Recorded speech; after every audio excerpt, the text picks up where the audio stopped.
What is going on, good people? What's going on? We are back at it for another week. The We Working Long Kickback. We back at it again. Another Thursday has come. Another week is gone, and I'm here. No baby yet, so that's why we here. A little bit delayed, but we are here. So if this is your first time joining, I am Cam from Elevated Lawnscapes, and we do this every Thursday, somewhere between 9 and 10. We're going to get things going as long as life permits.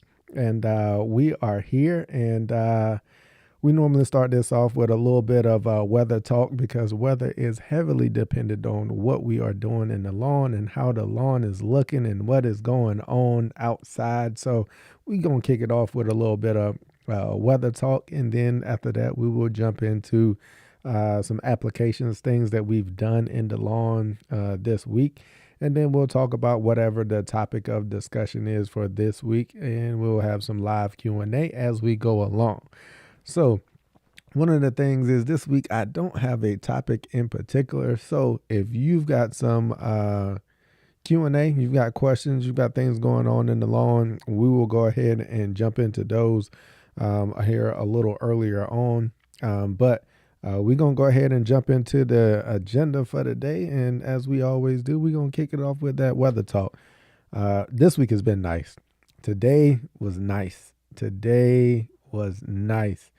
And it was like 80. I think it got a little warm in the afternoon. It got up to probably 85, 84, 85, something like that. But around lunchtime, man, it was zero humidity. It was like 78.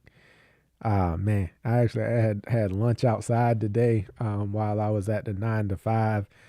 Took a little break to get some fresh air and enjoy the almost non-existent humidity. And then when I got home from work, I just sat out on the patio and then just decompressed and just it was a nice little breeze blowing through the back, rustling through the leaves in the trees. It was nice. This evening was nice. The only thing that would have made it better is me being able to get a mow in. So I do need to mow. I need to cut. Then we got some rain. We got about a half inch of rain earlier in the week. So the lawn is in a good spot right now. It needs to be it needs to be cut.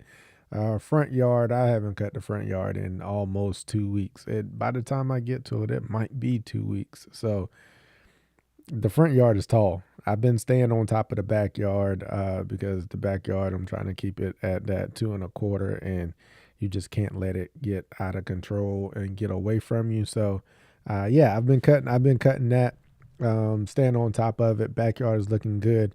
I got a video that I just recorded, and depending on how the evening goes, I might get it chopped up. It's just a status check-in video, let you know what the yard's looking like, what I'm seeing in it. Just one of those quick little walkthrough kind of videos, and I may get that chopped up and edited tonight, and you may be able to see that tomorrow. Uh, Weather has been good. Like we're supposed to heat back up a little bit coming in the weekend, and some rain. I think no rain in sight right now. Rain should be. I think rain is coming in mid to early part of next week. So we've got a number of dry days. We haven't had any rain since like Monday. Like Monday, I think we had some storms come through on Monday. So we haven't had any rain since then. So aiming around that inch of water per week.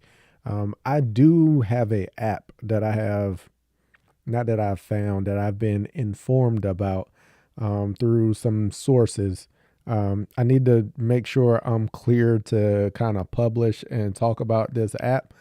But what it answers one of the questions that people ask all the time. And y'all have heard me talk about how I water off of ET and how I water not just based off of, hey, I want to get an inch of water down, or this week I'm going to just stick with an inch and a half, and all of that. I basically look at the weather, see what the what the ET is going to be looking like for that week. And ET is evapotranspiration. So that's basically, in general terms, is going to be how much water loss is going to be from the plant. So you typically want to put a certain percentage of that water back into the plant. So in general, say the plant loses a inch of water within a week, and you want to get 60% of that ET or 60% of that water back into the plant, you would water 0.6 inches that week, and you'll replenish 60%. 0.6 will give you 60% of that water replenished back into the plant. So you can gauge that however you want to. If you want the lawn to be on a little bit on the drier side, like I do, I typically run my lawn a little bit drier than most.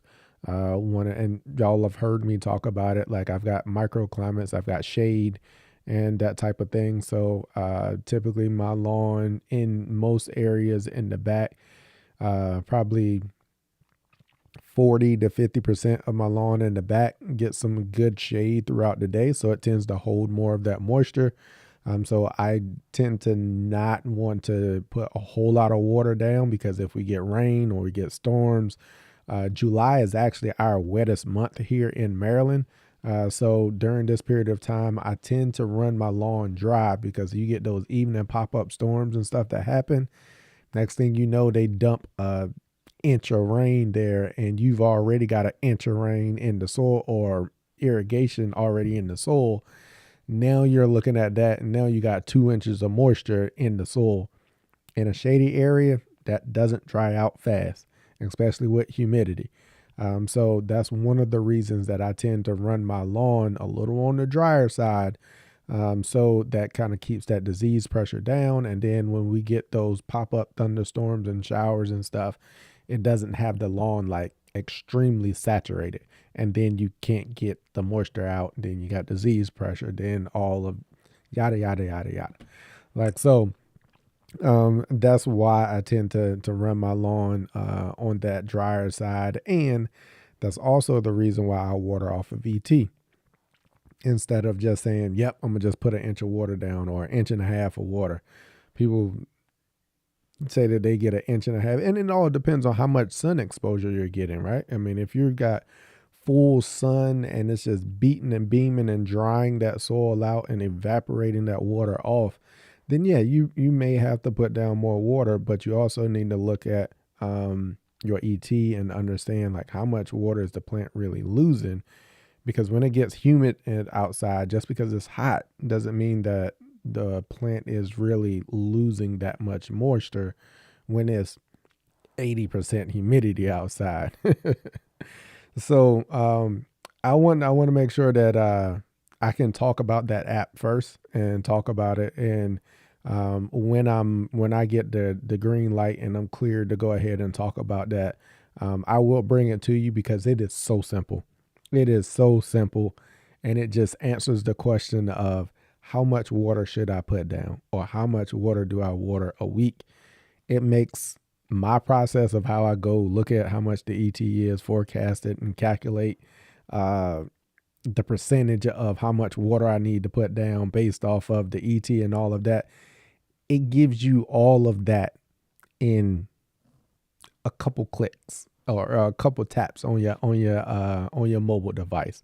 So I really want to be able to bring that to y'all. I just need to get the clearance to be able to talk about it, and then I'll bring it to you. And then that answers that question when people say, hey, how much water should I be watering a week, or how much water I should be watering? Hey, go to this app, click this link, boom, boom, hit these couple of clicks, put this one little piece of information in there, and there's your answer. You don't need me to tell you. It's already calculated it for your specific area. So that is one of the, like, I really like and there's other features and stuff in that app also. So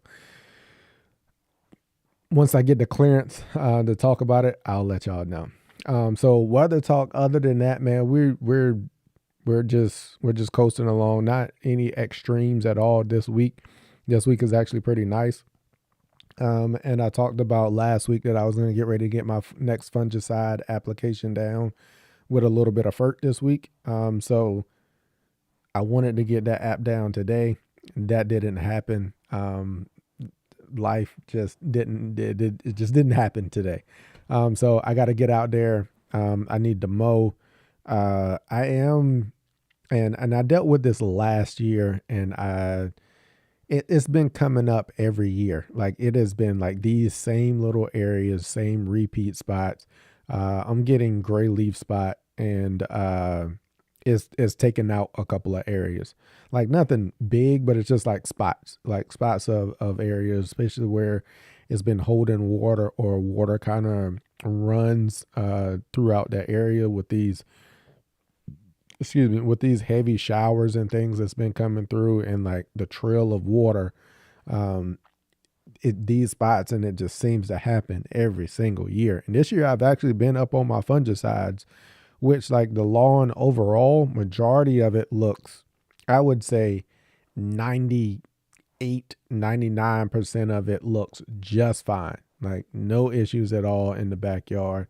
It's just these couple little spots and stuff that's in there, and it happens every single year. So I want to go ahead and get my next fungicide application down. I need to mow, get that fungicide application down to stop any of that from spreading into any other areas, which right now is just contained in a couple spots. So the video that I recorded today, I'll kind of go through that, and I show those spots and kind of talk about them a little bit. So yeah, just stay tuned for that one. I'll get it out sometime this weekend, if not available tomorrow.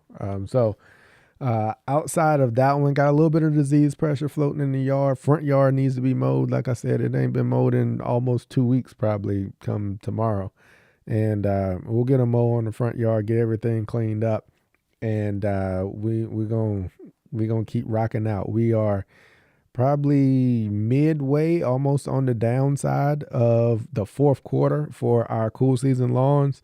So we've got to get through. We got to get through August. We got another week in July? Yeah, I think we got another week in July. And then as soon as we get into September, Labor Day time frame, and that first and second week of September, we're kicking off the 2027 lawn season. Like the 2026 lawn season is cooked. And we are then preparing the yards and the lawns for the 2027 season. That is the start of it. So since we want to talk about topics, we'll just roll right into this one. Most of y'all have probably heard me say this, but if you are new here, one of the things that I talk about the lawn season in quarters, right? And right now we are in the fourth quarter of the 2026 lawn season. The 2027 lawn season doesn't start spring of 2027. The 2027 lawn season is going to start this September. This September is the first quarter of the 2027 lawn season. If you want to have a nice lawn come next spring, you need to start this year. Cool season wise, you need to start this year, this fall. Do your renovations, do your aerations and overseedings, do your power raking, thin the lawn out, get some new seed in there, get some new cultivars in there. Like this fall is the time to go do that. Do not wait till next spring and then say, oh, I want to get my lawn together. You're already a full quarter and a season behind, and the start of a season behind if you're waiting until spring. So that is going to be one of the things that I'm going to be at least mentioning from now to the end of the season or the end of the calendar year, is we're going to be talking about reminding you, like, if you want a nice lawn next fall and you're ready to take your lawn to the next level, it starts this fall. Don't put it off. That's the time to do it. You got to get that seed on the ground, get that seed up. Now you got that lawn established, and get some mows on it and feed it, mow it in the fall. And then from there, you're set for next and going into the winter. Let it rest, let it mature, let it get them roots and everything established. That way, when you come out in the spring, it's ready to go. You can get out there, you can get going on it, give it a little bit of food as long as you fed it properly in the fall and you put it to bed with the right nutrients in it. It'll get going with the spring flush all on its own. Give it a little bit of food, mow it, mow it, mow it, and then like you will have a vastly different looking lawn come next spring if you start this fall. So just wanted to get that one out there and give y'all a reminder. We are going to be putting together a live stream where we're trying to get the fellas together to have the full We Working team here.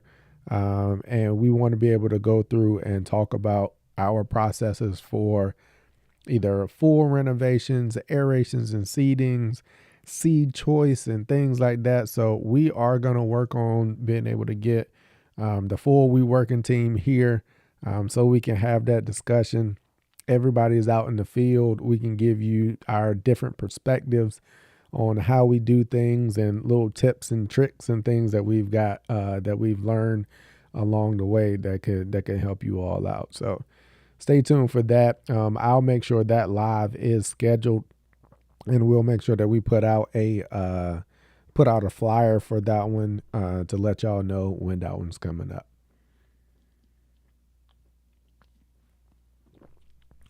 All right, so I'm gonna go over here and jump in the chat real quick. Toastmaster talking about day 70 since he had 0.2 inches of rain. Man, you dry out there, and it's been 70 with humidity. Had to get some propping and Zoxy down. Yep. Yeah, man, it's time for them fungicides right now. It's time for them fungicides for sure. Oliver Davis, hey, thank you, sir. Thank you, sir. I appreciate that. Thank you, sir. Just doing what I can out there and trying to keep the lawn up and family in line and everybody happy in the household, roof over everybody's head, lights on, and yeah, man, just sharing the knowledge that I've kind of learned along the way, and just to try to help everybody out. Front yard, pure tall fescue needed.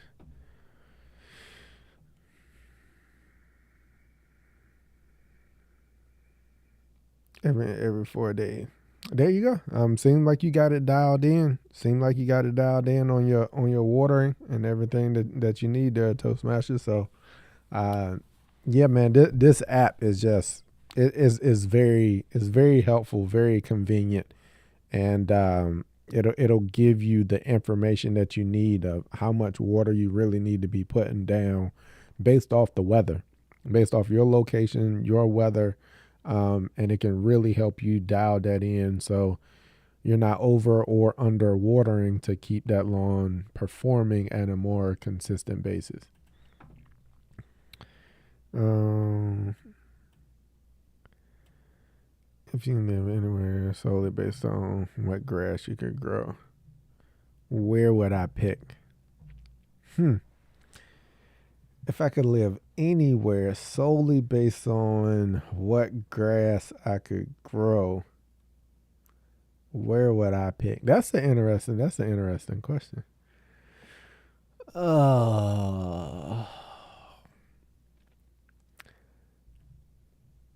I would like to say somewhere with no humidity. That's what I would like to say. I would like to say somewhere with very low humidity. And I think I don't know, man. I don't know. Like the locations that would be great for growing grass probably aren't locations that I really want to go live in. Like I really really wouldn't want to go live in those areas. Maybe Cali, like some areas of Cali, maybe North Cal, or you know what, Oregon. I would say Oregon. That's what I would say. They grow all the grass seed out there for a reason. Like they grow all the grass seed out there. It is the capital of grass seed growing for a reason, and it grows well out there. So that kind of answers my question. Yes, that I would go to Oregon. I would live in Oregon, somewhere out there, with the fertile soils and the rainfall that they get, and like the climate and all of that. That's where I would go. I would say Oregon because that's where they grow all the grass seed. So it ended up being like a cool season lawn that I'd be able to grow out there. So um, that's my choice. All right. Yeah, y'all keep dropping the questions and stuff in here. This is gonna be more so a larger Q&A type session because I'm gonna talk about applications, and after that, that's gonna be all I have. Like so, we'll see how long we are here. As long as y'all got the questions flowing, we'll stay here and hang out for a little bit and kick back. All right. So that one answered that one. And I keep up with along with the heat waves, ready to overseed and reset. Yeah, yeah, that's what the fall is for, right? I mean, sometimes it just the weather conditions just aren't there for you. Like you just don't have the time or the resources, or the weather's just brutal. Like the weather gets to the point where sometimes like you just toss your hands up and it's like, you know what, like I give. I give, and I will get back after it and reset in the fall. That's the benefit that we've got with cool season lawns. You got a couple of rough months to go through, which is like that June, July, and August. You get through that June, July, and August, then you can get ready to hit the reset button. And then come October, you can have a lawn that looks amazing come October once you hit that reset button. So, yeah, is the time is coming. The time is coming. RVN, the time is coming. Like, don't even worry about it. You can hit that reset button on them. Looking forward to the app. Super science based. They'll give it a try. Yep, like making data driven decisions. That's what I ain't said it in a while, but I used to say it all the time. I used to say it a lot. I still have that same belief.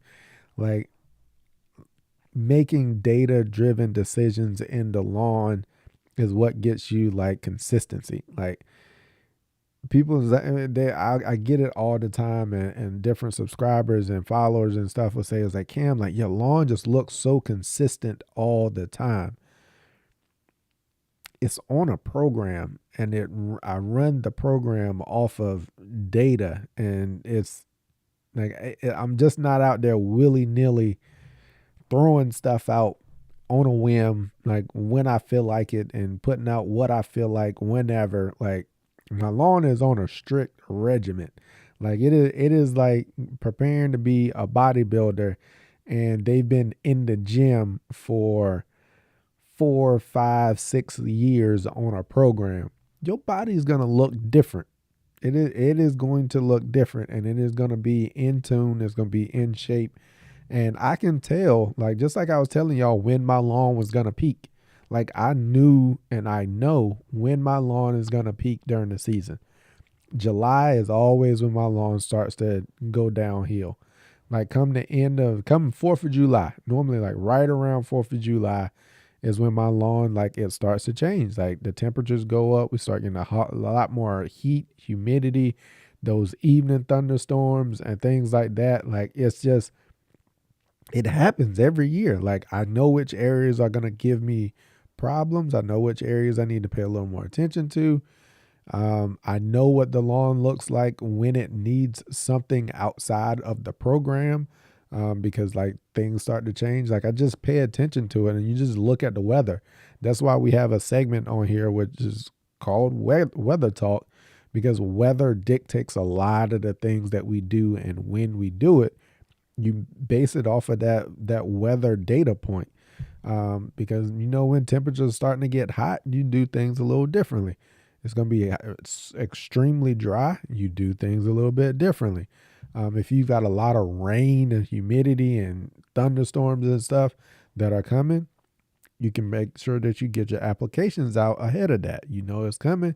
Disease pressure is going to follow.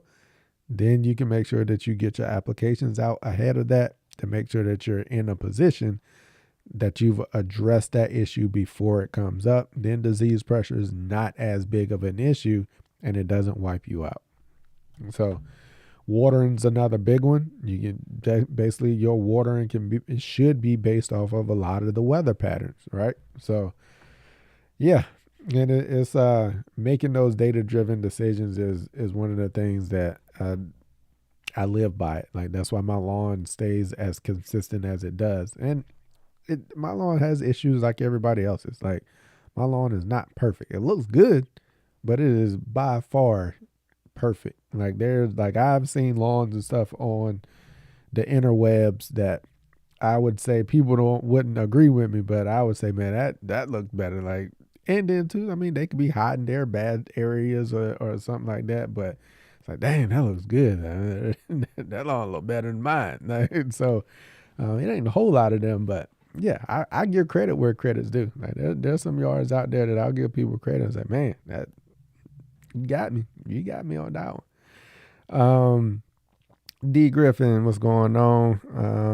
For the new lawn that is too thick, what's the best option for thinning it out? Power rake it. Once it's thinned out, if it has some holes, should you seed? Does it just fertilize and keep it moving? It depends on like what size holes you're talking about. If you're just talking about thinner areas, like some areas might have died off, and like you're left with like larger basketball size areas or something like that. Yeah, you're gonna have to drop some seed in there. But if you're just talking about like thin areas and it's still got like coverage and stuff all the way through it, you really don't have to overseed those areas. You could drop a little sprinkle of seed in there, but I've got to the I've got some lawns that as you thin them out, like take a power rake to it, thin it out, get some of it out of there. That's why I'm like on a new lawn. A lot of people will think like, "Hey man, Cam, that lawn looks thin." Yes, it is because when you try to get too much seed down too quick and you try to thicken up the lawn too fast with just one seeding, it just get it the airflow through the canopy in a first year newly established lawn, that airflow through the canopy during disease pressure time is far more important than having the thickest lawn there, because what that's going to allow you to do is keep disease pressure down and allow more of that first year grass to survive and go into year two. So typically I seed a little bit on the thinner side, especially for newly established lawns, because they will thicken up. Like it will thicken up, especially if you've got like some KBG or something in the blend. And I think D Griffin, I think you might have went with that Elm Street Elite.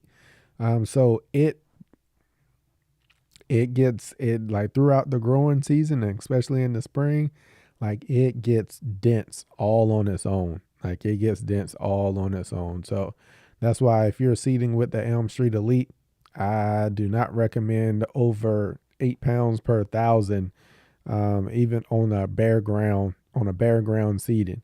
8 pounds per thousand is all you need, because when you get into that next growing season, it is going to take off. Like it is going to take off, and it's really going to thicken up. And then sometimes you end up with maybe the issue that you're talking about, where it's thicker than than what you can handle, or like the lawn itself can handle. So it's gonna thin itself out naturally. Like it's gonna be survival of the fittest.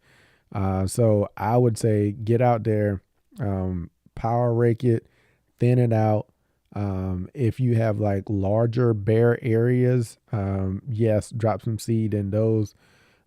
Just kind of take a look at it overall, and if you've still got decent coverage and good coverage all the way through it, just fertilize it, especially if you got KBG in there.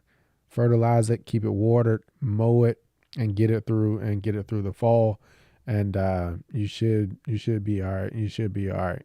But yeah, larger areas, go ahead, and I would say anything smaller than or anything larger than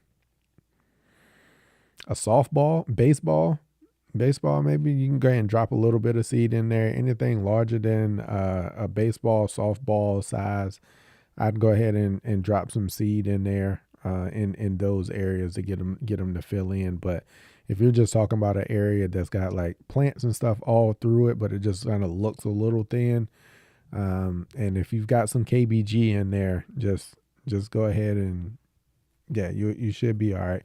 But if it's too thick, like you shouldn't pull that much out of it that it gets thin to the point that you got to add more seed to it. It's a fine line. It's a fine line in trying to do it, and it's hard to explain. A lot of it is visual. Like when I see it, I actually made a video that I explained like, hey, this is where I would. I can't remember. Yeah, I think I made a video last year.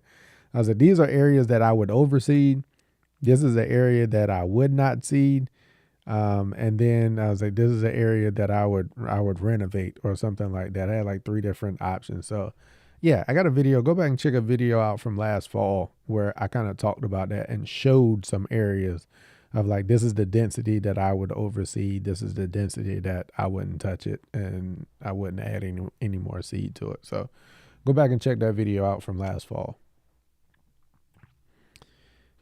But fall is the time for you to be feeding it well and pushing the growth from a fertilization and feed it, fertilize it, mow it. Recommendation is 50 to 60% of your total in for the growing season should be applied in the fall.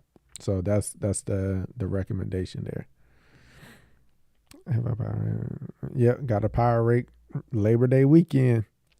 Get some of that Mountain View seed down. There you go. There you go. That's gonna be about my go time too. I'll start working on some lawns around then too.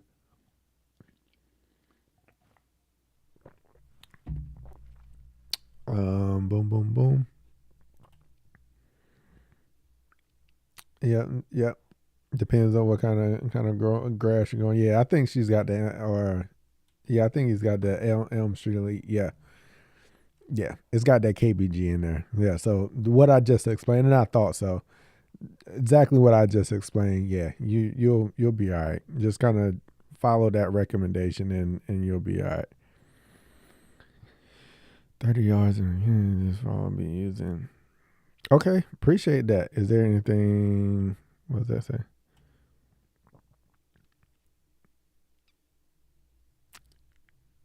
You're gonna be using my seed this fall. Is there anything that I would recommend? No, it doesn't take a. It doesn't take. It's not anything. The Elm Street Elite is nothing abnormal. It doesn't take anything special for it. Getting in, and the only recommendation that I would say, like if you're going bare ground, I wouldn't recommend any more than 8 pounds per thousand to put down.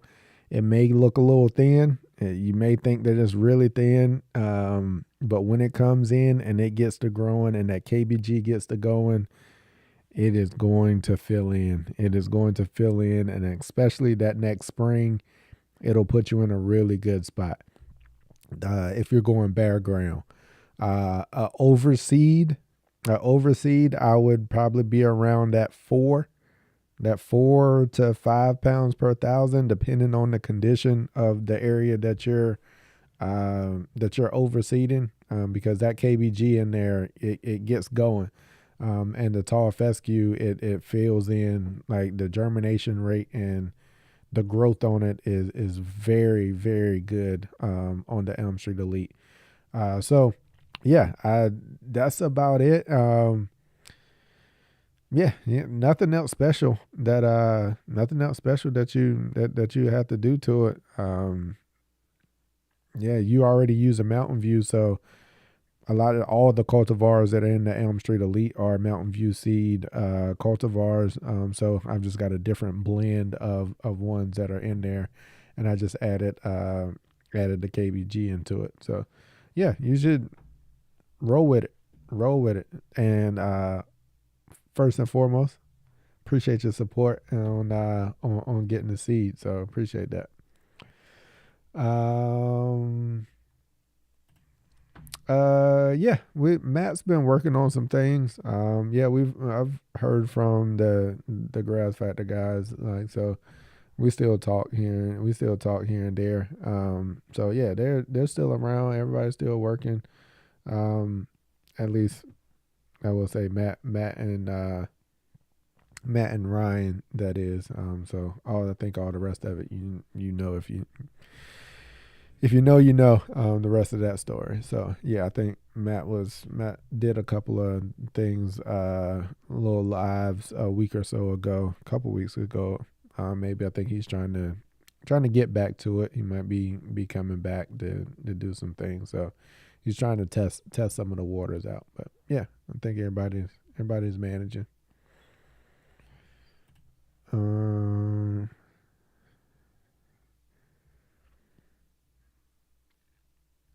okay.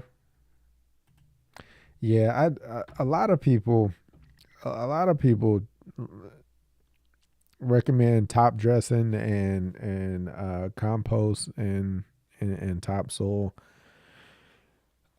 I'm just not a fan of bringing in foreign soil. Like I am, especially when I've been working on an area and I've had my weed control under control for a period of time. Like I do not want to bring in foreign soil.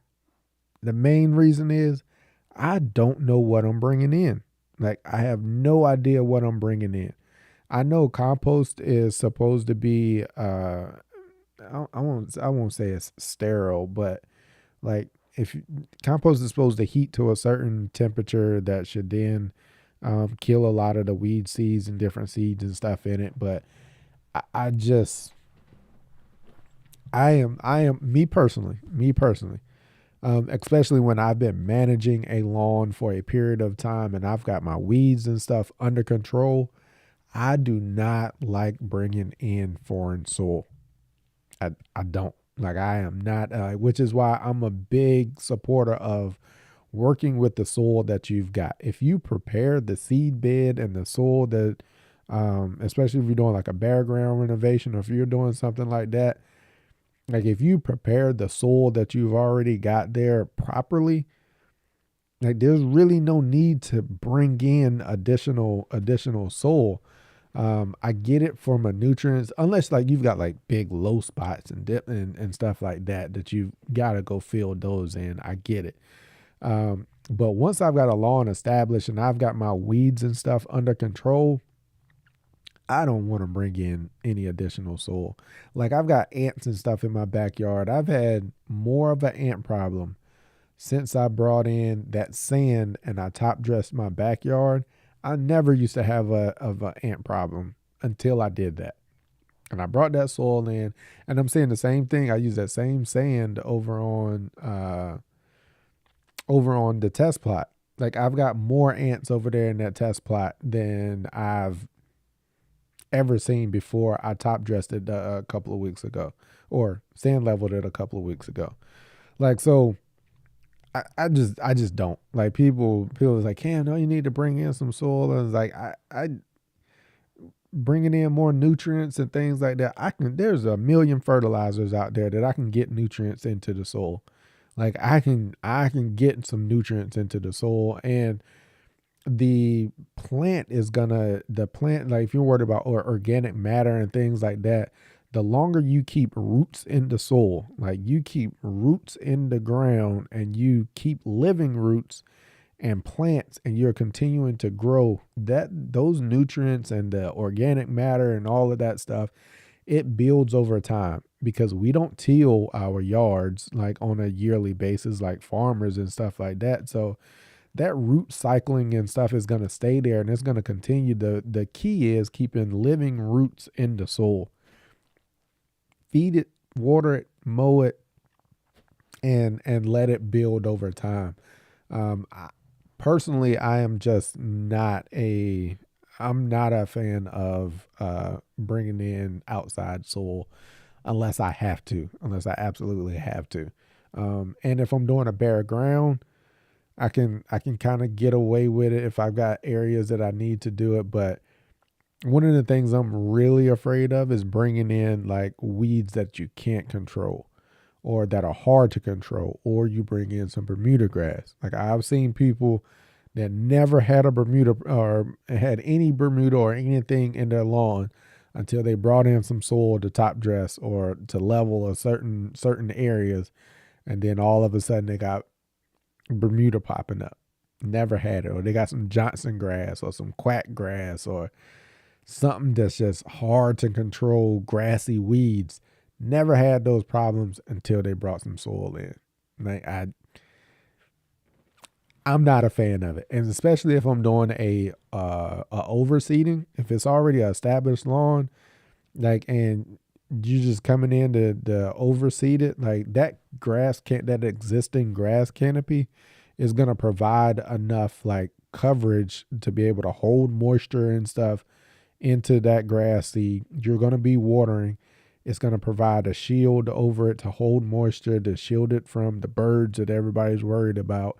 Like it bringing in soil for a overseed, a lot of times it, to me, I think is overkill and not really necessary. It's a lot more a lot more work than what you really need to, like, for the benefit. Like I it's a lot more work than what you get benefit for. Um,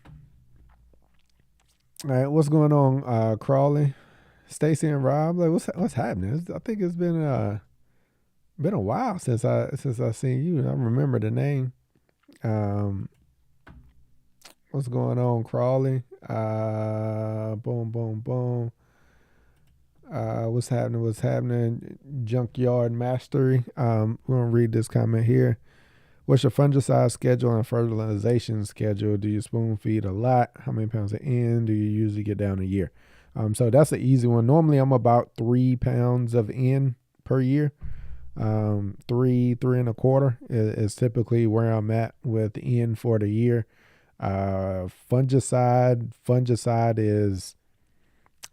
schedule is weather based. Typically I'm going every 21-ish days, depending on what the weather is. Sometimes I'll stretch it to 25, 28 if the weather is favorable for it. And sometimes it's shorter than that. Sometimes it's every 14 days if we're getting a whole lot of rain and humidity and moisture and stuff like that, which is all on the label, depending on what applications of fungicides you're putting down.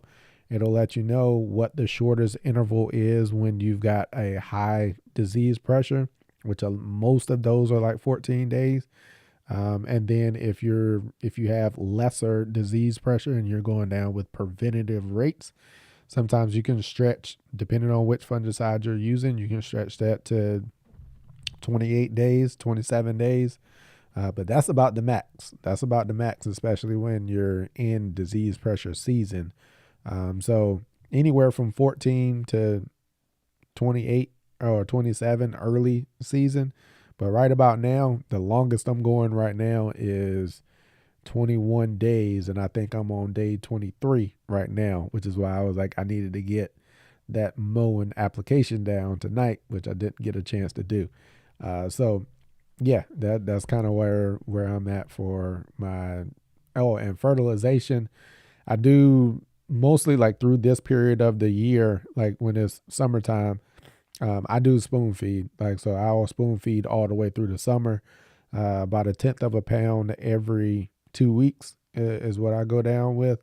Earlier in the season, I will typically get a good feeding of granular down, which would be about a half pound, maybe 2 apps of that in the springtime, or 1 app of that in the springtime, and then more granular in the fall time frame as we get ready to come up.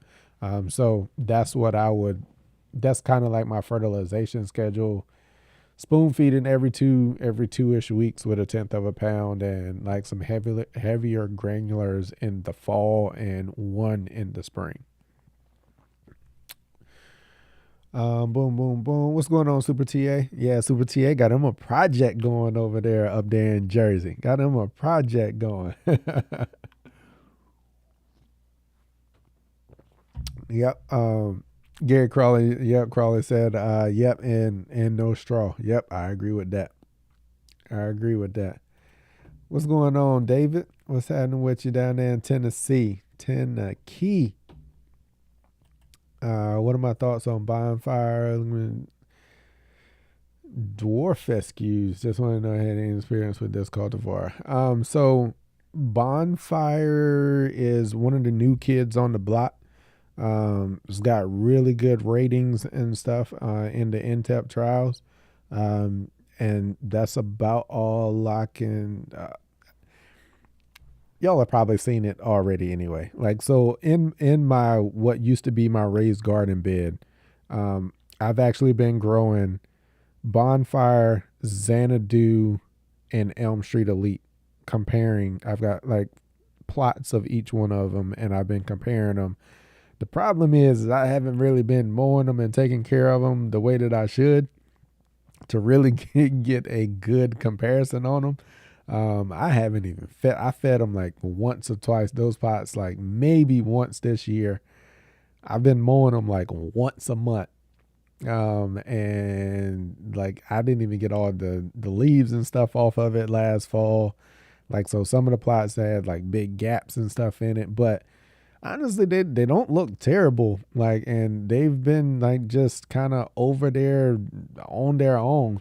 And all of them look pretty similar. Like so, there's not a whole lot. I will say Bonfire has some pretty good color. It does have some good color to it. I haven't paid a whole lot of attention to how they've performed, to be honest. Other than I did look at them, I think it was either today or yesterday, and I was like, huh, that color looks pretty good. Looks pretty good on the Bonfire plot that it's got. So that's all of them came up in comparison. Bonfire, Xanadu, and Elm Street Elite, they all kind of came up about the same. I will say the Elm Street Elite one did have a whole lot of leaves in it. So it had a bunch of gaps and stuff in it when the spring came because I didn't clean it out like I should. But most of that has filled in. And if I had been mowing it a lot more and mowing it more frequently, I'm pretty sure that area would have filled all the way back in. In some of the areas of where that happened on some of the on Bonfire and Xanadu, you can kind of see that those areas aren't as dense. It's like it's still a hole there. They haven't like filled those areas in. So yeah, that's been my experience. I haven't really evaluated them the way that I had planned to kind of take a look at them and keep monitoring and documenting how they're performing. Um, I'm not familiar with any dwarf fescue plants or seeds out there. So I think it might, I mean, I'm not sure. I mean, I guess they exist. I haven't looked into that. I haven't looked into that. One thing that I can say is that the Mountain View seed cultivars and the uh, KBG that's in there, the 365 SS, I've noticed that it grows a little slower than some of the other cultivars that I've used before. It just tends to to grow a little slower than some previous cultivars that I used to use. They it just, which I also don't heavily feed my lawn.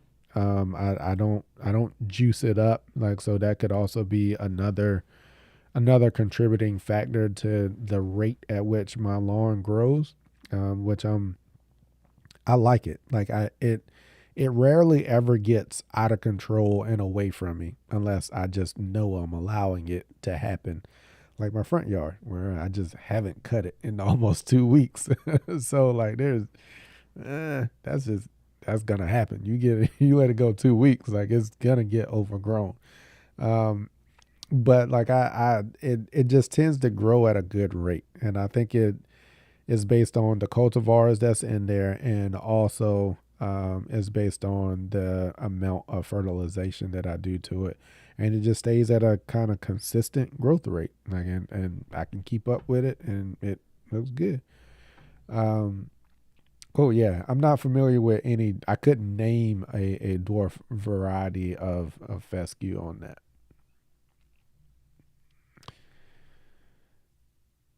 Recommended the fescue that I recommended for shortcutting. You can go with optimum, uh, optimum fescue. Like that's the Mountain View seed blend. You can go with that one. It is available at unitedseed.com.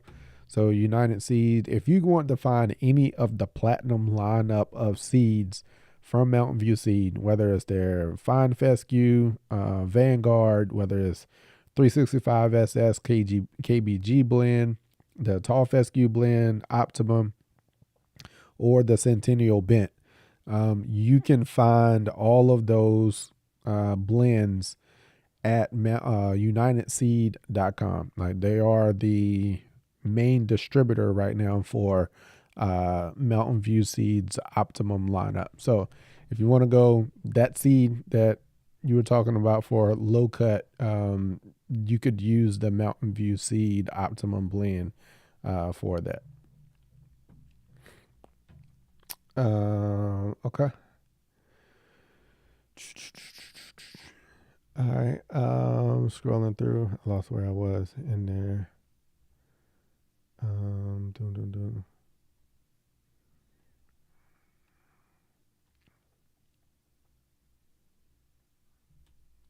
Oh, William D. French.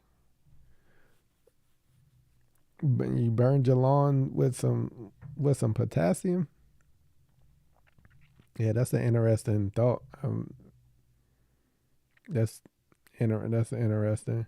Uh, yeah, I'm not a big fan of like just potassium anyway. Like the data behind high potassium application does not support the benefit that the industry and that we have been told. So when you go back and you look at the data, you look at the research, it does not support like 0025 potassium applications for stress relief and stress blends and stress reduction and all of that. The data does not support like those type of applications that it is going to provide any value in spending the money on it or running the risk of, if that's really what happened, running the risk of burning your lawn for very minimal benefit. So yeah, I don't I've actually got some 0025 that I have never opened or used. Once I got into the data for it, I bought it for the same reason. Summer applications, it's a stress relief application. It'll help reduce stress on the plant and all of that. And once I got into the data and the data was presented to me, there's no benefit to the plant in those type of applications. So it has been sitting on my shelf for a couple of years now. Um, Y'all talking about dwarf bonfire. I'm gonna go look at this bonfire because the bonfire that I've known that's on the NTEP trial fescue is not a dwarf variety.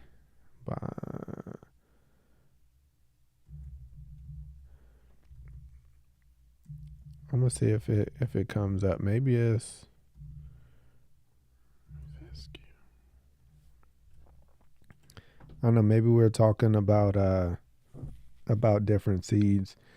I mean, I mean, just because it also says that it can be cut low. I'm not familiar with it saying that it's a bonfire. It does say this is a semi dwarf cultivar. I can tell you that bonfire that's out there in my that's out there in my raised garden bed right now is growing just as fast. To be honest with you, it is growing faster than the Elm Street Elite. It has grown taller than the Elm Street Elite. They were all cut at the same time, but I can say that the bonfire plots has grown taller than the Elm Street Elite. And it does say that it is a semi-dwarf cultivar. Yeah, I mean that can be a claim that is made. I'm not seeing that it makes a whole that it makes a whole lot of difference. I can go ahead and share. I'll just share my screen. Boom. Yeah. So this is what I'm looking at. I'm pretty sure this is the bonfire that you're talking about, tall fescue from Jacqueline. Um, Looking at it, this is where I was like, yeah, it does say that it's a. They make the statement of a semi dwarf, um, and it did perform very well in the NTEP trials. It did perform very well. Like I said, it's a new kid on the block that performed really good.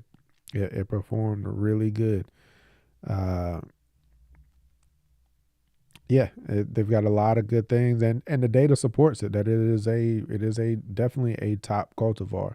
I can say from a growth perspective, it's growing just as fast as everything else, and it's growing just as tall as as everything else. But it's actually taller right now than my Elm Street Elite blend, which is in a plot right next to it, and it is taller than that. So just something to kind of keep in mind there if you're looking for like a dwarf type, like something that's slower growing. All right, so this is again, this is United Seed. Again, since we're here, let me see if I can go ahead and yep. So Optimum. So yep, they've got Optimum. Since you're John Holt, if you're talking about it, if you're looking for like I have experience with this blend, and then also the bonfire, if you're going with that, you're going to have a mono stand of like just one seed cultivar, which I do not recommend. I recommend you going with a blend. That way, when certain seeds are performing better during certain times of the year, certain conditions, I would recommend going with a blend rather than a mono stand of just one cultivar. So if you're looking for one, same website. Optimum is one that I have experience with that I have cut at an inch. I've cut this at an inch before with a real mower, maintained it for a full season. I've also cut a lot of these cultivars are in my blend. Um, Nearly the same cultivars in there, minus the KBG that's in the 365. And I've managed mine all the way down to my whole backyard at an inch and a quarter for an entire season a couple of years ago. So depending on how low you're trying to go, I'm pretty sure if I had the ability to, I could have cut it down to an inch or maybe 3/4. I don't think I would probably try to push fescue any. I mean, you could try it, but even for me, just managing down at that inch and a quarter level, it was just a little bit more management than what I wanted to put in. Um, so just kind of think about that. I would recommend a blend over going with a mono stand of just one cultivar. Even as a overseed. Even as a overseed, depends on what you've already got there. Um, if you've got cultivar, if you've already got good quality cultivars that are already there, I mean, you could mix in just one single cultivar. Um, you've got KBG and you want to add in bonfire. You want to add in bonfire tall fescue. Where are you located? John, where are you located? Um, kind of pull in weather conditions and kind of like what you're experiencing there. Let me know where you're located at, and I'll jump to the next question real quick. Used to be Bermuda. Switched to fescue when I've been having. Yeah. Oh man, yeah, man. In Tennessee, I think we talked about that before.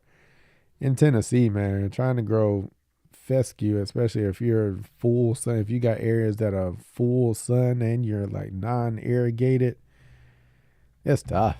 Like it is, it is tough. Like tough growing conditions. Not to say it can't be done. It's just tough growing conditions. I'm gonna see if yep, they got the Vanguard. They got Vanguard too, which this is the fine fescue blend from Mountain View Seed in their platinum lineup. They got Centennial bent. We got that one there. And what was the other? What was the other one? 365 for the KBG. Yep, boom. They've got all of them available. So if you're looking for any of the Mountain View Seed Platinum lineup grass seeds, United Seeds is your online supply and distribution for that seed. Located in Southern California, I currently have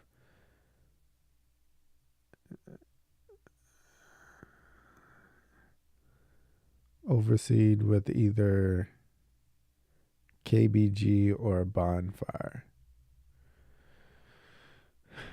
I mean, if you already have KBG, and if your KBG is performing well, Southern Cal, but basic fescue. I currently have standard fescue. All right, so you've got fescue. You've got fescue. You're trying to decide if you want to add in KBG. Like, so, depending on how low you're trying to cut, my concern would be like trying, like, based on what cultivars you already have there, if they're going to really withstand that low height of cut. Like, when it comes to low height of cut, like, not all fescues are created equal, and not all fescues are tolerant of that level of low mowing. A lot of the newer cultivars, like they're bred for it, they can withstand it and they perform well in those conditions. A lot of the older cultivars do not take very well to that low mowing, which is why like the thought is like of most people that have been doing lawn care for a while or like has been in the industry, like they don't recommend mowing fescue low because yes, that was very true previously. But the newer cultivars now are capable of being mowed down to an inch, like, and will perform well and have no issues at all at that height of cut. So my concern there with just doing an overseed is, will those current cultivars withstand that level of cut, that height of cut? Not sure what height of cut you're trying to get to. Um,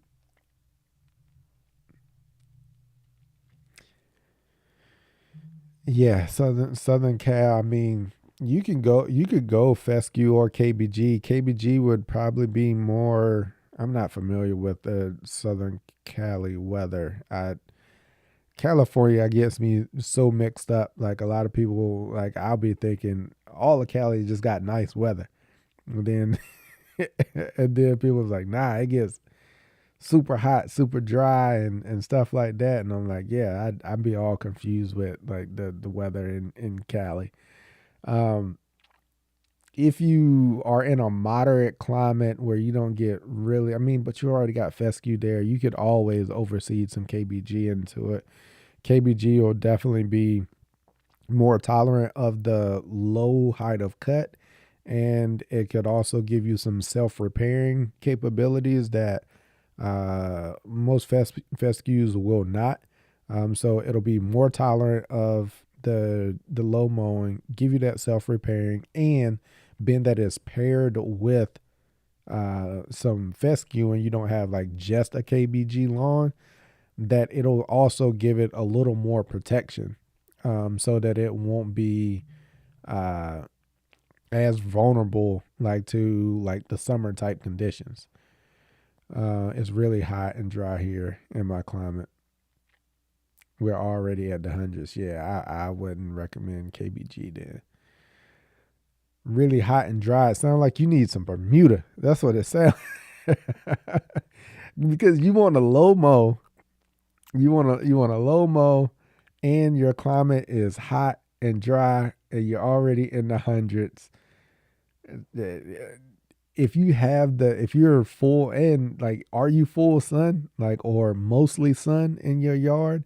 And if you are, it's not like you just need some. You need just some iron cutter. That's what you. That's what you need. You can mow it as low as you want to. That's what you need to get. You need some iron cutter, and you can mow it as low as you want it. So, so that's another option. That's another option. That's kind of why, like, it's hard to.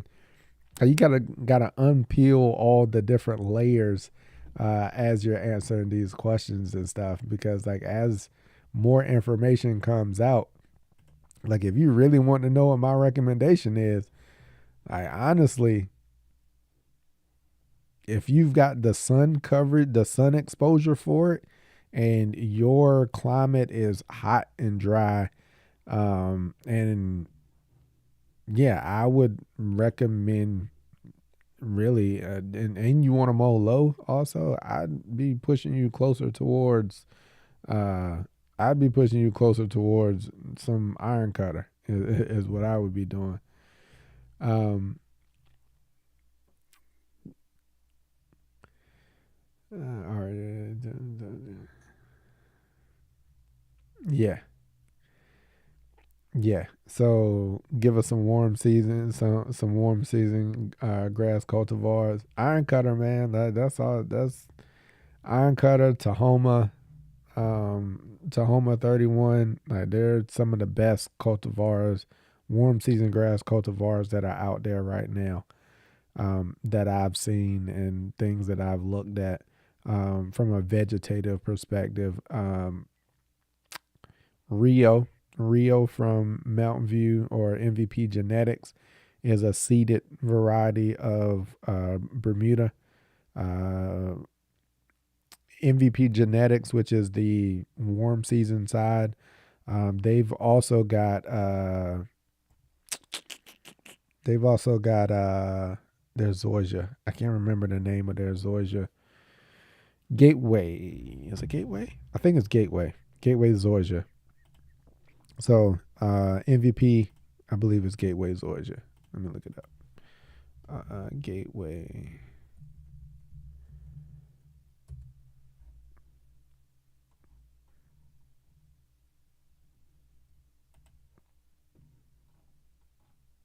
Yeah, Gateway zoysia. Gateway zoysia is the other one. So warm season cultivars. I can go ahead and show. Um, Here you go. Like I also thought about some zoysia. Like where could I put some zoysia? I thought about putting some zoysia at my pops in this one little area, this one little small area, because I wanted to see what this was gonna look like. Some gateway zoysia, and he's got like some shade over there. It's mostly sun, but it gets some shade. And I was like, that'll be a nice spot over there to have some zoysia, just to kind of see how it performs and see what it does. Seashore paspalum, we typically in most home lawn situations don't deal with that very much, but then you got iron cutter. So yeah. Boom, boom, boom. I plan to do Bermuda in the back, new construction, put down fescue in the front, not knowing how it was going to react in the climate. So now looking to salvage the fescue. I mean, I mean, you don't have to salvage the fescue. I mean, you don't have to just because you got seed down. Uh, you can you can overseed it in next spring, and like you may, I don't know how long your growing season is. You probably don't want to start a renovation right now. I'm not sure growing season, how much more growing season you've got. Probably don't want to start a warm season renovation right now, and you may not be prepared right now to go do a warm season or do a renovation. If you're already doing Bermuda in the back, I, I would just throw you some seed out there, get you into next spring, and renovate the front and put some warm season and just have Bermuda all the way around. Like if you're already putting Bermuda in the back, just do Bermuda all the way around. I think your life's gonna be much easier that way. Trying to keep KBG or fescue alive in those kind of conditions and trying to mow it low is just creating more work for yourself than I feel like it's worth. Um, yeah. I'm really about to buy some Bermuda seeds and actually in the backyard with some KBG seed. Bermuda and KBG. That's what they call blue muta. Blue muta. That is a real thing, like where they mix Rio, mix the seeded variety of warm season Bermuda Rio with 365 XS, and they call it Blue Muta, and it's a combination of Kentucky bluegrass and Bermuda grass. So, hey, it's a thing. Somebody's already done it. Somebody's already done it. Boom, boom, boom.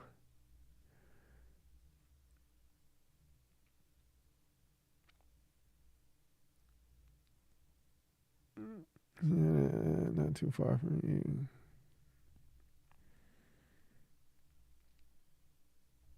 Okay, there you go. You can make it work. You can always make it work. Um, it's all in your inputs and how much time and resources you want to put into it. Um, you can make it work. You can make a lot of things work. Uh, to me, I start to weigh in uh, how much time, how much resources do I really want to put into it? Because when I had my lawn at 1.25 inches in the back, it was just more time than it was. I was paying attention to it more, especially like as we got it was fine during the fall and during the spring. But when we hit the summer, it was like you had to watch it. You had to pay attention to it because your time of reacting to things that were going on was just so much shorter. So it was like I just had to pay more attention to it. And it just like you had to stay on top of your mowing because I couldn't put it on a regulation during the disease pressure time period to keep the growth rate under control. So I had to stay on top of my mowing so it wouldn't get out of control. And I had to make sure I was paying attention to my watering. It was just more effort, more time, more resources that I want than what I wanted to put into it. And it slightly made it unenjoyable. Like I wasn't enjoying it that much because it was like I always had to be on top of it. So to the point that I wasn't really enjoying it that much. Like, so if I really wanted something to be mowed low like that, and depending on where I'm located and what kind of conditions I'm gonna work to put the right cultivar of grass in that area to be able to allow me to get the experience and the enjoyment that I want to get out of it without having to pour a whole lot of time and resources into it to where that's all I'm worried about. Like, I wanted to get something that I could start real mowing, and I wanted the real mow. Like, I wanted something that was low cut, that was low. Like, I wanted something. So I found my area in my test plot that, like, I was like, I got a decent amount of sun here that I can get at least a portion of this to be really good, low mode, and then also it allowed me to be able to uh show that even in these northeastern states, you can still grow warm season grass. Like, people think that, like, it doesn't exist. Like, my yard, my neighborhood's got yards that have got zoysia in them all over the place. Like, zoysia was the thing around here when this neighborhood was built back in the late 80s, early 90s. Like, there's so many zoysia lawns around here. Um, which is a warm season. Like, it's a warm season grass because it just makes the maintenance and stuff on lawn care just so much easier. And zoysia can still be finicky. Like, you still got to get your fungicides and you got to stay on top of zoysia. But Bermuda, man, I have enjoyed that test plot throughout this summer, growing it and mowing it way more than I have my cool season. Like, I'm paying way more attention, and I knew this would be the case because of the same thing with my pop's yard. Like, I'm not worried about half as many of the things on that iron cutter as I am with my warm season. Like, I've applied zero fungicides to it, no fungicides. All I've done is feed it with some fertilizer, water it, and mowed it a lot, and enjoyed mowing it. My son enjoys mowing it. Like, that is all. And I did my sand leveling on it, and it'll get to the point to where, like, I won't have to do that. Like, once I get it to where it needs to be. So picking the right, and I say it a lot, picking the right cultivar, putting it in the right place, getting in the right conditions and climate can make your lawn care and maintenance so much more enjoyable and less trouble. Like, it just becomes like you get to enjoy it. Like, that Bermuda plot, like, I enjoy it. Like, I enjoy it. It is not a headache. It's not a burden. Like, the worst thing is I got to make sure I go out there and mow it. And then it gives me a chance to be like, hey, Camden, let's go. Let's go Momo. You ready to go Momo? Yeah, I want to go Momo the Bermuda grass. Let's go. And then we get out there and we go out there and we push the mower. Um, so, and then, like, yeah, I pick the right grass, especially what you have in a new construction.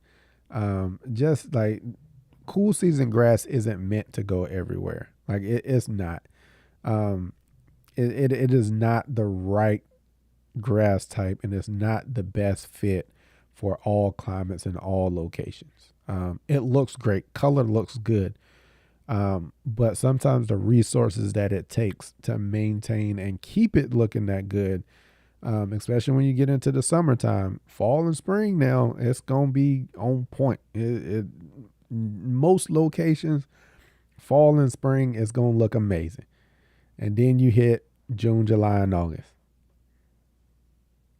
What you want your yard to look like in June, July, and August when you're trying to have a barbecue? You're trying to be at the cookout. You're trying to have people coming through. Well, you're trying to be outside playing on the yard. Do you want to put the inputs into it? Do you want to pour the resources into it to keep it looking the way that you want it to look? You got it. You got to think about those type of things. And I really think that people should really evaluate where they're using cool season grasses, because it's just getting hotter and drier every single summer. Every single summer, it just seems that it's getting hotter and drier every year, and it's hard to keep up with it. It is hard to keep up with it. So, all right, I'll get off my soapbox. I feel like I've been on that soapbox for a while. um, boom, boom, boom. Definitely. Oh yeah, you're gonna have to learn all over about warm season grass. The good thing is learning about warm season grass. The learning curve is a whole lot shallower, lower than cool season. Put it on the ground, it ain't gonna die. Like that's the thing. Like warm season grass is once you get it in the ground, it's not gonna die. Like you can't kill Bermuda when you want to get rid of it. What does it do? It comes back. Like it self repairs. You can ding it up. Yep, yeah, it may get dinged up, but how do you fix it? You throw some fert on it and you keep mowing and make sure it's watered and it comes back and it'll fill back in and it'll keep and it's the gift that keeps on giving. Like it is there's then when we go like my pop's lawn, like we do so little to that yard. All he really does is mow it, put a pre-emergent down in the spring and fall. He does like 6 total applications all year. A fall pre-emergent, a spring pre-emergent, and like 4 fert apps. And that is all we do. Everything is granular. Everything is granular except for the pre-emergence. And if we got a weed control cleanup, maybe he's got 7 apps because we need a spring weed cleanup just to get weeds cleaned up. And that is it. He don't water it. He don't do it like because he stopped watering it. Like, he don't even water it anymore. Like and right now they're coming out of a drought, and even in the drought, it still looked decent. Of course, like it's a plant, it needs water. So when it doesn't have water, like it starts to go dormant like everything else.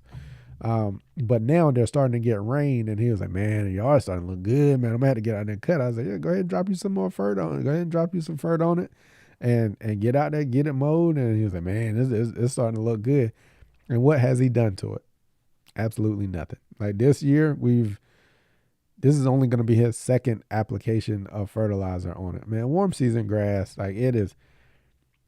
People that have got warm season grass, and I've said it before, this is no shade at anybody, but people that have got warm season grass channels and stuff and talking about that, man, that warm season grass is easy. Like that stuff is easy. Like especially like I guess I can say it coming from a cool season, maintaining a cool season grass type for so long to then having a warm season grass. Warm season grass, man, that stuff it grows itself back quickly. Like not like KBG, it grows itself back quickly. You can scalp it down to the dirt and if you got the right sun exposure, 3 weeks later it's back like you never did it. Even better. Like it warm season grass looks better after you scalp it. Like so that learning curve is a whole lot shorter. Like I can go ahead and tell y'all this. If I ever move back down south and I've got the sun exposure that I need, I will be warm season. Like I will put a plot of cool season grass somewhere just so I can help maintain and I can help talk to y'all about maintaining cool season grass in that climate. But majority of my lawn will be Bermuda. Like it will be. And to be honest with you, I'm probably going, if I've got the ability to, if I'm on some land, I'm going to have the ability to give myself the sun exposure that I need, that I'm going to grow Bermuda. Like I'm not, it, and when the fall comes, I'll overseed it in the fall, and then I'll have my nice lawn in the fall with my rye overseed. I can stripe it up and it can all look good and look good in the early part of the spring. I'll kill it off, let the Bermuda come back in, and then I'll stripe up me some low cut, iron cut of Bermuda, and that's what I would be doing. Like some of the areas that people maintain cool season grasses is not for me. Like it's just not for me. I'm not saying that it can't be done. Of course it can be done. It's just not for me. Like I don't want to pour that many resources into it. Yeah. Cool.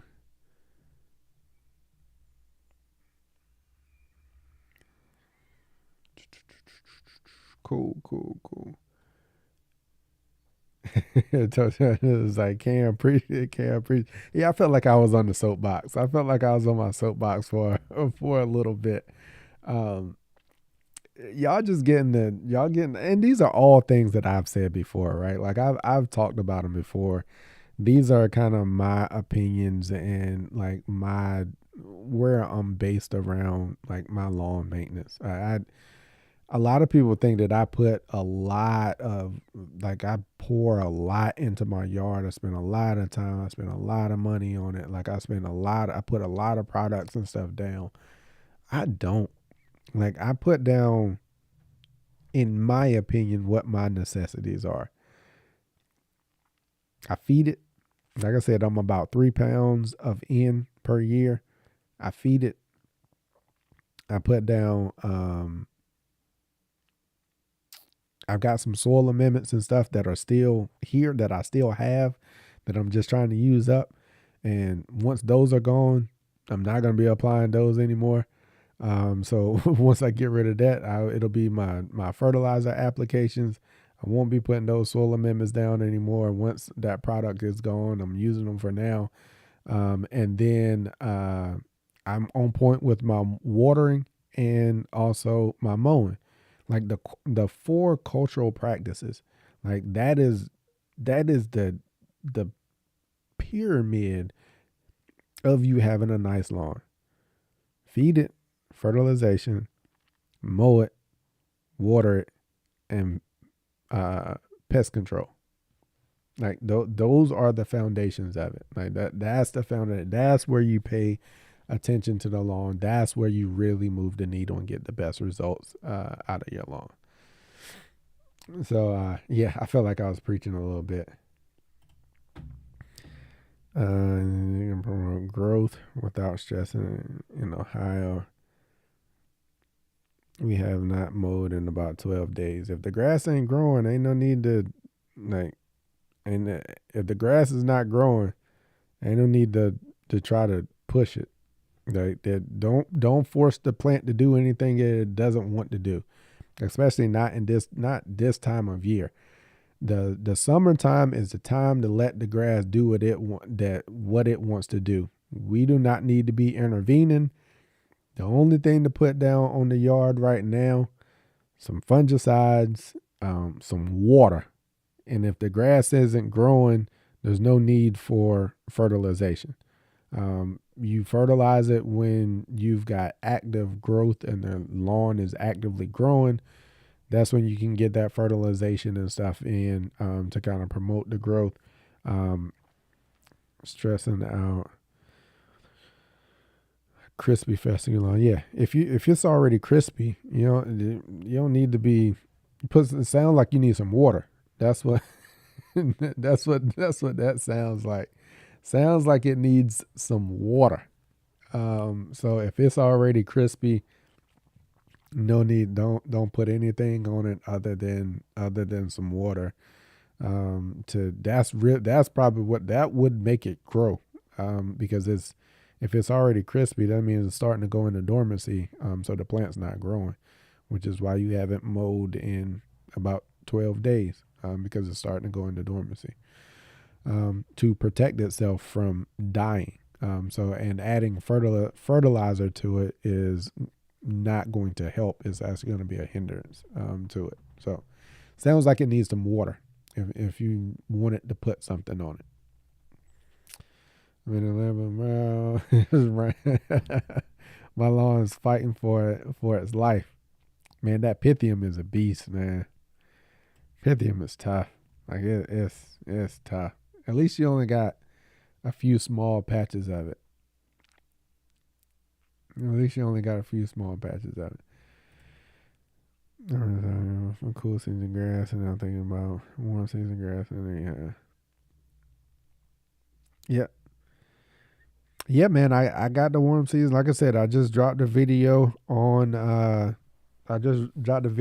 leveling a warm season grass. I got a video on how to establish it. I got a video on fertilizing it. I actually made a video this season on weed control for it. So yeah, I got the warm season content on there also. So which was one of the reasons why I did it in my test plot also, so I could really talk about both sides of it, like warm season stuff and also cool season. So yeah, man, I got the content on the channel for both of them. Max look like it stopped it. I'm holding about 90% of my renovation. 95% is good. 95% is good. That's a good place. That's a good place to be. Hold on to it. Keep holding on to it from that renovation. And when you can make it into the fall, if you need to do a overseed and get some more cultivars, but that 95% that's still there is your base going into year two, and it's gonna be stronger than what it was in year one, and it's only gonna get better and only get better year over year. So yeah. All right, y'all. At this point, man, I think I have made it to the bottom of the questions and comments, and we're gonna get ready to get on up out of here. I've held y'all for an hour and a half. So we're gonna go ahead and get ready to get out of here. Thank y'all for joining. And again, we will be. Oh no, I may not be here. More than likely, I'm probably not gonna be. I'm gonna give y'all a 95% chance that I am not gonna be here next Thursday. Because more than likely, baby boy number 2 is going to be born sometime next week, or this weekend or next week. So more than likely, I will not be here next week. So I will kind of make a post or such, and just kind of let y'all know how things may work out. We're just praying for a healthy baby, healthy and happy baby, and a healthy and safe delivery for mama and recovery. So just to let y'all know, more than likely, I will not be here next week. We will not have the live stream because, as I say, family always comes first, which is why sometimes we don't start this live until 9:30, 9:40, because we got to get the family taken care of first. So, all right, y'all. I appreciate y'all for joining us. Get ready for these renovations. Get ready for the fall reset on these cool season lawns and warm season lawns. Hey, just enjoy that moment right now, because it is go time right now. So enjoy it. Warm season, people, enjoy it. I'm enjoying mine, and as we always say, just know we work.